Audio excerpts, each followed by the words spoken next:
டைட்டானிக்கின் கதை. யாரும் அறியாத ஒரு உண்மை. டைட்டானிக் கப்பலில் வாழ்ந்த ஜென்னி என்ற பூனையைப் பற்றி சிலர் மட்டுமே கேள்விப்பட்டிருக்கிறார்கள். ஒருவேளை வரவிருப்பதை உணர்ந்த ஒரே ஒரு ஜீவன் அந்தப் பூனையாக இருந்திருக்கலாம்.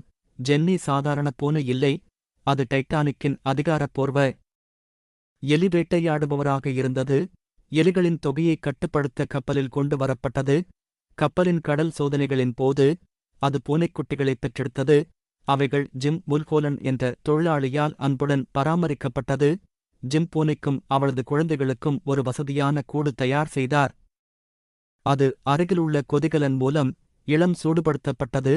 இடைவெளியின் போது அவளுடன் உணவு துண்டுகளை கூட பகிர்ந்து கொண்டார். வரலாற்றில் மிக ஆடம்பரமான கப்பலை அதன் முதல் பயணத்திற்கு தயார்படுத்தும் குழப்பங்களுக்கு மத்தியில் இந்த நடைமுறை வழக்கம் அவளுக்கு அமைதியை அளித்தது. ஆனால் விசித்திரமான ஒன்று நடந்தது.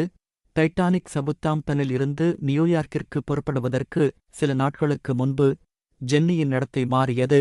அவள் பதற்றமடைய ஆரம்பித்தாள். பின்னர் எச்சரிக்கையாக அவள் தன் பூனைக்குட்டிகளை ஒவ்வொன்றாக எடுக்க ஆரம்பித்தாள். மெதுவாக அவற்றை கழுத்தில் பிடித்து படகில் இருந்து வெளியே அழைத்துச் சென்றாள். அனைத்து பூனைக்குட்டிகளும் வறண்ட நிலத்தில் பாதுகாப்பாக இருக்கும் வரை அவள் அவற்றை கவ்விக்கொண்டு மீண்டும் மீண்டும் ஏணியில் நடந்தாள். ஜிம் உரைத்துப் பார்த்தார். அந்த நேரத்தில் ஏதோ ஒன்று தெளிவாகியது. இந்தப் பூனைக்கு நமக்குத் தெரியாத ஏதோ ஒன்று தெரியும்.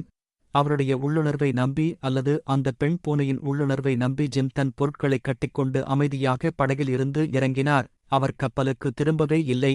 அவர் இல்லாமல் டைட்டானிக் பயணம் செய்தது. அடுத்து என்ன நடந்தது என்பதை நாம் அனைவரும் அறிவோம். பல ஆண்டுகளுக்குப் பிறகு இப்போது வயதான ஜிம் ஒரு பத்திரிகையாளரிடம் கதையைச் சொன்னார். அவர் தனது உயிரைக் காப்பாற்றியதற்காக ஜென்னியைப் பாராட்டினார். அவரது உள்ளுணர்வு பழைய மானமான மற்றும் அசைக்க முடியாத, எவருக்கும் கிடைக்காத ஒரு உண்மையான எச்சரிக்கையாக இருக்கலாம். சில நேரங்களில் ஹீரோக்கள் சீருடை அணிவதில்லை. சில நேரங்களில் அவர்கள் உடல் முழுவதும் முடியுடன் மற்றும் உணரக்கூடிய மீசை மற்றும் அறியும் இதயம் ஆகியவற்றைக் கொண்டுள்ளனர்.